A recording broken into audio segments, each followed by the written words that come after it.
오늘 함께 하실 하나님의 말씀 마태복음 20장 1절부터 16절까지입니다. 마태복음 20장 1절부터 16절까지입니다. 한 절 한 절 교독하도록 하겠습니다. 제가 먼저 읽겠습니다. 마태복음 20장 1절부터 16절까지입니다. 천국은 마치 품꾼을 얻어 포도원에 들여보내려고 이른 아침에 나아간 집주인과 같으니, 포도원에 들여보내고 또 잠시에 나가보니 장터에 놀고 서 있는 사람들이 또 있는지라. 상당하게 주리라. 제 6시와 제 9시에 또 나가 그와 같이 하고, 10시에도 나으니 그서 있는 사람들이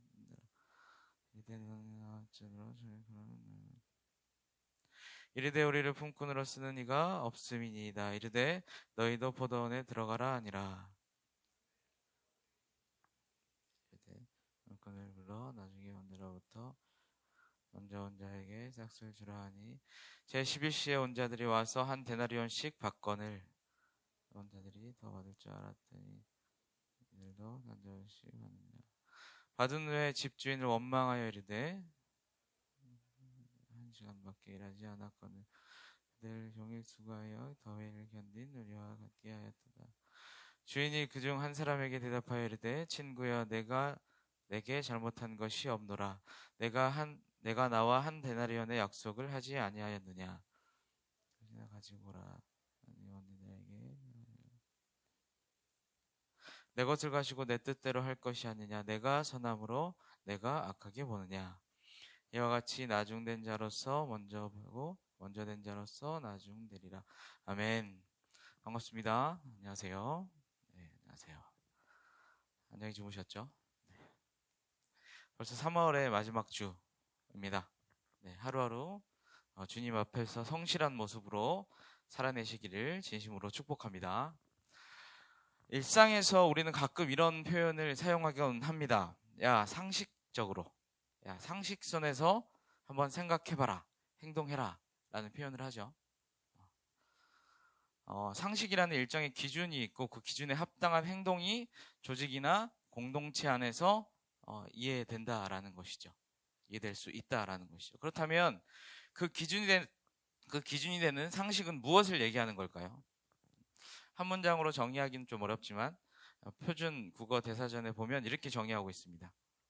사람들이 보통 알고 있거나 알아야 하는 지식, 일반적인 견문과 함께 이해력, 판단력, 사리 분별 따위가 포함된다. 이렇게 정의하고 있어요. 그러니까 상식은 지식뿐만이 아니라 견문과 이해력과 판단력과 사리 분별까지의 범위를 두고 있다라는 거예요.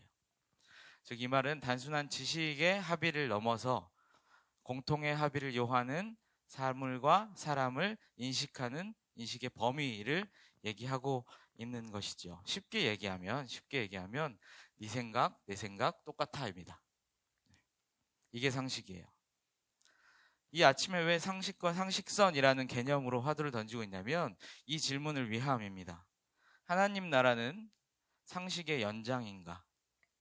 하나님 나라의 원리는 과연 상식선인가? 에 대한 질문입니다. 그리고 그 질문을 본문의 답을 통해서, 본문의 비유를 통해서 한번 찾아가 보도록 하겠습니다. 우리는 계속해서 하나님 나라에 대해서 살펴보고 있습니다. 이 마태복음이 지금 계속해서 그 흐름을 이어가고 있거든요. 물론 예수님께서는 이 땅에 오셔서 하나님 나라의 복음에 대해서 끊임없이 가르치셨습니다. 예수님께서 처음 오셔서 공생애를 시작하시면서 맨 처음 하셨던 이야기, 선포가 무엇인지 기억하실 겁니다. 회개하라, 천국이 가까웠느니라. 예수님께서는 하나님 나라와 그 나라의 원리에 대해서 가르치셨다, 끊임없이 가르치셨다라는 것이죠. 특히 19장에서부터는 직접적으로 말씀하십니다. 19장 상반부에는 천국은 어린아이와 같은 자들의 것이라고 말씀을 하셨고, 그리고 중반부에 이르러서는 부자 청년을 만나서 부자가 천국에 가기가 어려우니라 라고 말씀을 하셨습니다. 이렇게 흐름을 이어오고 있다라는 것이죠. 이 흐름 안에서 우리는 오늘 본문을 견지해야 합니다. 오늘 본문은 비유인데요. 하나님 나라의 원리를 비유로 설명하고 있습니다. 쉽지만 조금 알쏭달쏭하게 풀어주고 있는데요. 내용은 이렇습니다. 포도원 주인과 그가 고용한 일꾼들의 에피소드예요. 저는 이 이야기를 크게 세 장면으로 구분하겠습니다. 부르심, 정산, 결론. 자, 먼저 1절부터 7절까지가 부르심입니다. 보시죠. 눈으로 한번 보세요. 포도원 주인이 일꾼을 부르는 장면입니다. 자, 1절 우리 함께 보시죠. 함께 읽겠습니다. 자, 1절입니다. 20장 1절 시작. 천국은 마치 품꾼을 얻어 들여보내려고 이른 아침에 나간 집주인과 같으니. 아멘.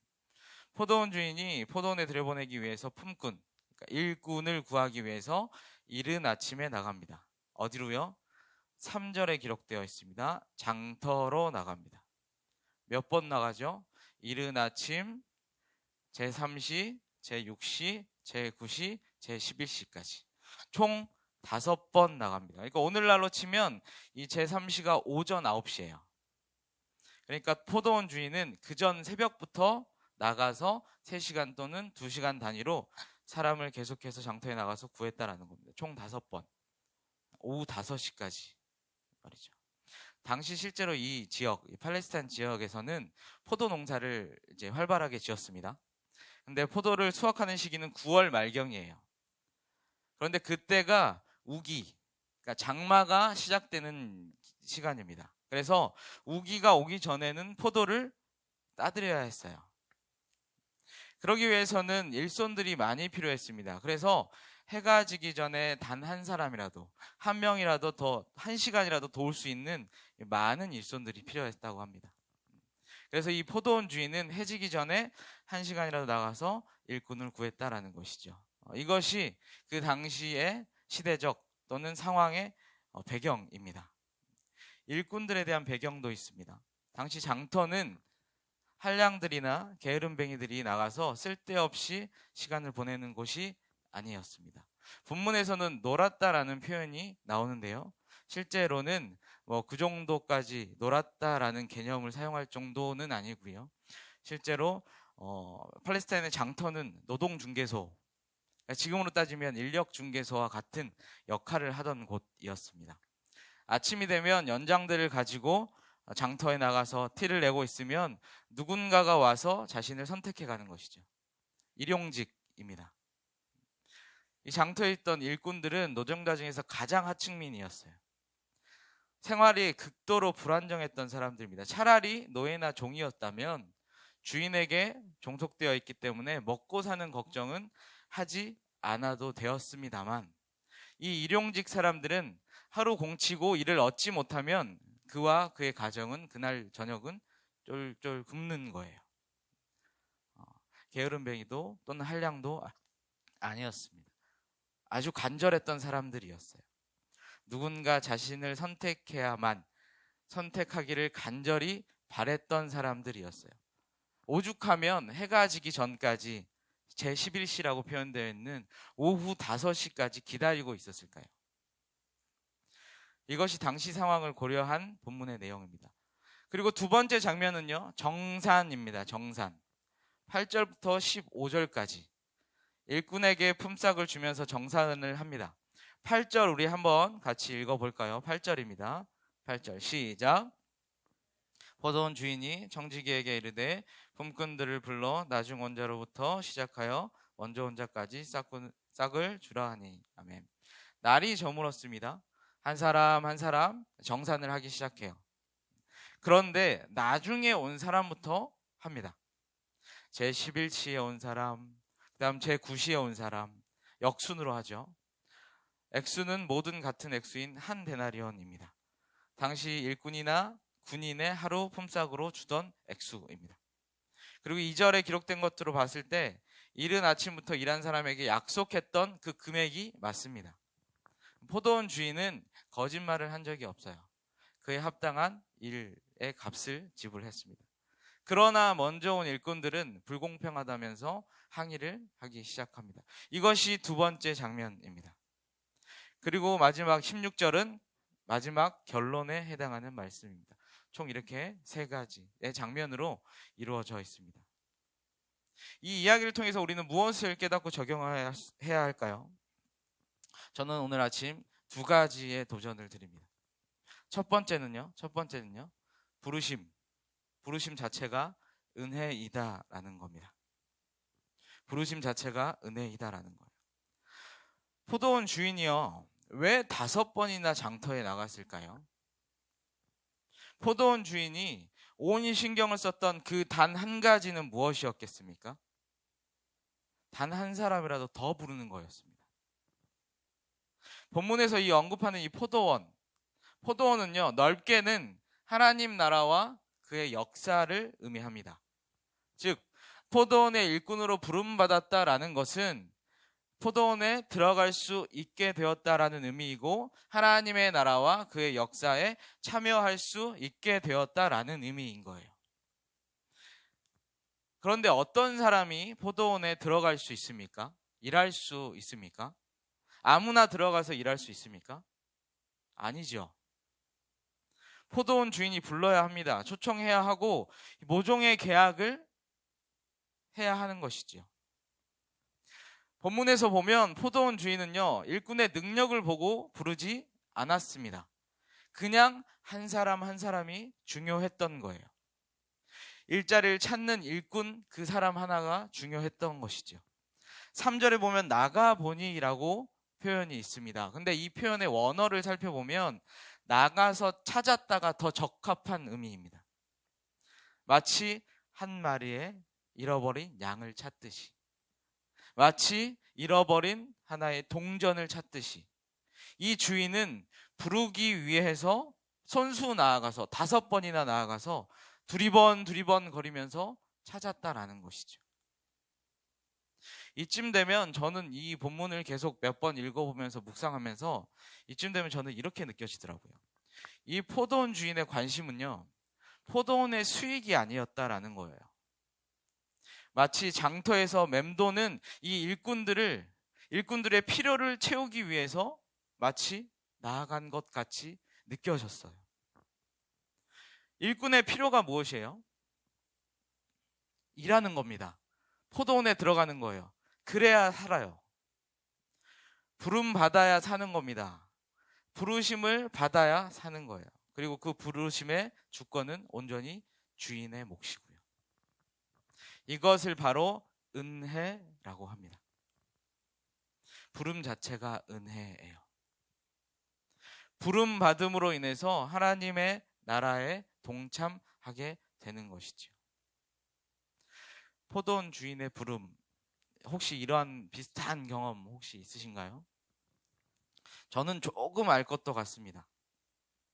저는 우원치 않게도 이런 비슷한 경험이 있거든요. 한 15년 전쯤에 수능을 마치고 이제 20대 초반까지 단기간 한 몇 달 정도 단기간 돈이 필요해가지고 일용직 생활을 했던 적이 있습니다.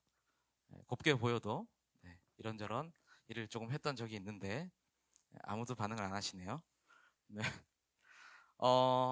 그 당시 이제 하루 내내 일을 하면 보통 한 6만 원에서 7만 원 정도, 그리고 좀 잘 얻어 걸리면 많으면 한 10만 원 정도를 받았습니다. 보통 이렇게 진행이 돼요. 동 트기 전에 인력 사무소로 갑니다.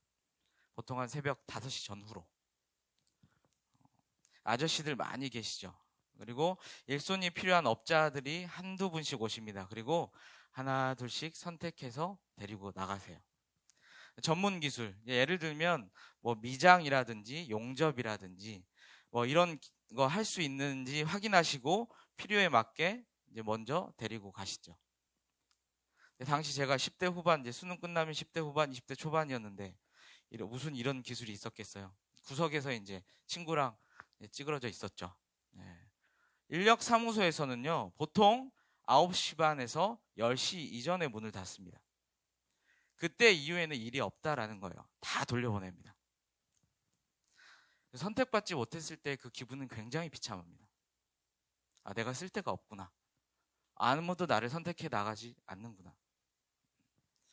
새벽 5시부터 10시까지 구석에서 선택받기를 기다리고 있다가 그냥 공치고 돌아가는 거예요. 그날 하루 일할 수 없는 것, 그것도 그것이지만 그냥 선택받지 못하는 그 자체에 굉장히 비참함을 느낍니다.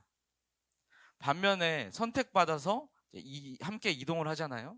그러면 어디에서 무슨 일을 하는지 먼저 안 알려줍니다. 대부분. 저도 몇 번 했다고 말씀드렸는데 몇 번 했던 일들이 다 달랐어요. 뭐 다리를 짚기도 하고요. 그리고 뭐 여중 화장실에서부터 그냥 학교 전체를 물청소로 대청소하기도 하고요. 컨테이너 박스 하나를 완전히 철거하기도 하고 또 교회 교육관을 짓기도 하고요. 일하자고 같이 갔는데 교회인 거예요. 그래서 교회에서 공글이라고 시멘트 질도 하고 이런 것들을 했던 적도 있습니다. 그냥 따라와 하면 그냥 따라가는 거예요. 근데 무서울 법도 하잖아요. 저분이 나를 어디로 데려가는 거지? 이런. 근데 제가 불려나가면서 전혀 무섭다는 생각을 한 번도 안 했어요. 그냥 신나는 겁니다. 감사한 것이고 사람들 앞에서 좀 우쭐대면서 나갑니다. 그게 뭐라고? 나는 오늘 선택받았다. 나는 오늘 일한다. 나는 오늘 돈을 벌 수 있다. 나는 아무 기술이 없거든요. 그런데 부르니까 끌려 나가는 거예요. 그런데 이것이 하나님 나라로서 하나님께서 부르시는 부르심이라면요.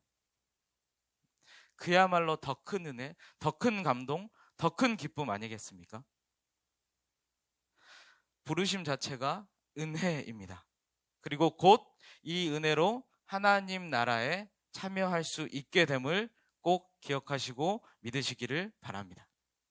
부르심 자체가 은혜입니다. 이것이 하나님 나라의 첫 번째 원리입니다.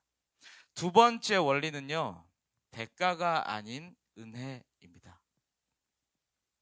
8절에서 15절까지 정산 과정을 한번 보십시오. 이들은 모두 주인의 은혜를 입었습니다. 이것이 첫 번째 전제입니다. 선택받았고 부름받았고 초청됨으로 인해서 일할 수 있게 되었습니다. 어느 누구나 할 것 없이 초청을 받아서 다 같이 일하게 되었어요. 이른 아침에 제일 먼저 온 사람이 계약한 금액이 바로 1데나리온이었습니다. 하루치 일당이었어요. 그는 당연하다라고 생각했겠죠. 하루 버티고 일한 대가라고 생각했을 겁니다. 그런데 문제는 나중에 온 사람들입니다. 4절에 보면 그들에게 이렇게 얘기합니다. 너희에게 상당하게 주리라. 이렇게 말하고 부르셨거든요. 그런데 여기서 상당하게는 원어로 보면 디카이온이에요. 의롭게 라는 표현입니다. 일한 시간과 상관없이 다 같은 1데나리온을 주었습니다. 주인에게는 이게 바로 의로운 거예요. 여기에서 생각의 차이가 나타납니다.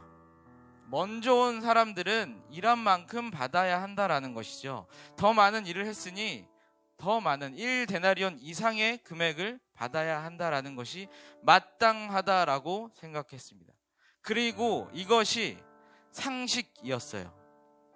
그 당시의 시대의 상식, 그리고 지금 우리의 상식이었습니다. 앞 문맥을 한번 보겠습니다. 19장 16절 어느 부자와 청년과의 대화입니다. 16절 한번 같이 읽어볼까요? 19장 16절입니다. 시작. 어떤 사람이 주께 와서 이르되 선생님이여 내가 무슨 선한 일을 하여야 영생을 얻으리이까. 20절입니다. 제가 읽겠습니다. 그 청년이 이르되 이 모든 것을 내가 지켰사온데 아직도 무엇이 부족하냐이까. 영생을 얻는 것이, 하나님 나라에 들어가는 것, 하나님 나라를 얻는 것이 무언가 노력의 대가라고 생각했던 것이죠. 무언가를 열심히, 본문에서 19장에서 얘기하는 선한 일을 열심히 하면 얻어지는 것이 바로 하나님 나라라고 생각했다라는 것이죠. 어디 이 청년뿐입니까? 19장 27절 한번 보시면 이에 베드로가 대답하여 이르되 보소서 우리가 모든 것을 버리고 주를 따랐사온데 그런즉 우리가 무엇을 얻으리이까. 베드로의 이야기입니다.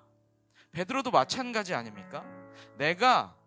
우리가 모든 것을 버리고 이렇게 했습니다. 우리의 그 대가로 무엇을 받을 수 있습니까? 대가를 요구하는 모습이 아닌가요? 대가를 기대하는 것. 이것들이 그들의 사고체계 그리고 상식이었습니다. 그러나 지금 오늘의 본문은 하나님 나라의 원리에 대해서 비유하고 설명하는 겁니다. 하나님 나라의 원리는 이렇다라고 설명하고 있지 않아요. 이 전제를 무너뜨립니다.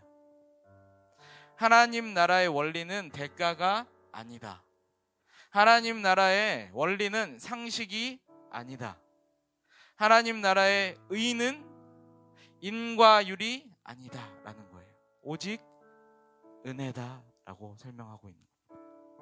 부르심으로 충분했던, 하나님 나라의 동참으로 충분했던, 너희가 있고 요구하였던 그 대가가 아닌 은혜 그 자체이다. 이것을 말씀하기 위해서 오늘 본문 말씀을 비유로 설명하고 있다라는 겁니다. 그렇다면 은혜를 기억하는, 은혜에 초청받은 우리는 과연 어떤 감정을 누려야 합니까? 대가로서의 당연함을 경계해야 합니다. 그리고 감사하고 미안해해야 하죠. 더불어서 은혜에 합당한 열심이 있어야 할 것입니다.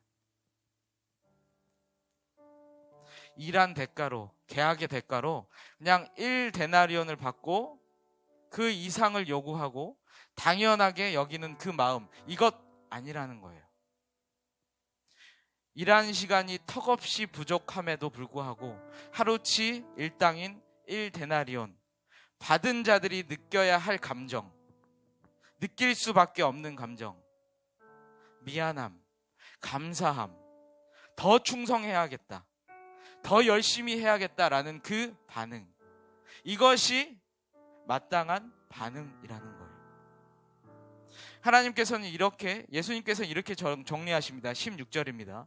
16절 같이 한번 읽겠습니다. 16절입니다. 시작. 이와 같이 나중된 자로서 먼저 되고 먼저 된 자로서 나중되리라. 사랑하는 아포슬 여러분, 하나님의 나라의 원칙은 온전히 은혜입니다. 그리고 오늘 비유의 모든 등장한 인물은 은혜를 받은 자들입니다. 하나님의 주인의 부르심을 경험한 자들이라는 거예요. 그러나 이내 대가로 은혜를 여겼습니다. 그들은 먼저 왔으나 나중입니다. 그러나 은혜를 은혜로 여기는 자들은 나중에 왔어도 먼저 될 것입니다. 바라기는 저와 여러분이 하루하루 하나님의 은혜를 고백하면서 대가가 아닌 그 은혜의 고백으로 하루하루 반응하면서 하나님 앞에서 성실하게 살아가고 또 천국 하나님 나라의 소망을 둔 저와 여러분이 되셨으면 진심으로 소망합니다. 이 시간 함께 기도하겠습니다. 말씀을 두고 함께 기도합시다. 하나님의 부르심과 하나님의 마음을 한번 기억했으면 좋겠습니다. 하나님이 우리를 부르셔서 우리는 이 자리에 있습니다. 왜 부르셨습니까? 우리의 자격이나 조건이나 능력 때문이 아니라는 거예요. 그분의 사랑 때문이고 그분의 긍휼과 자비 때문이고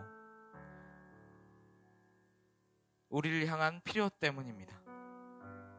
한 영혼을 천하보다 귀하게 여기시는, 우리의 모습을 천하보다 귀하게 여기는 하나님의 마음에 반응하는, 귀 기울이는 시간, 이 시간 기도로 올려드리도록 하겠습니다. 함께 기도하겠습니다.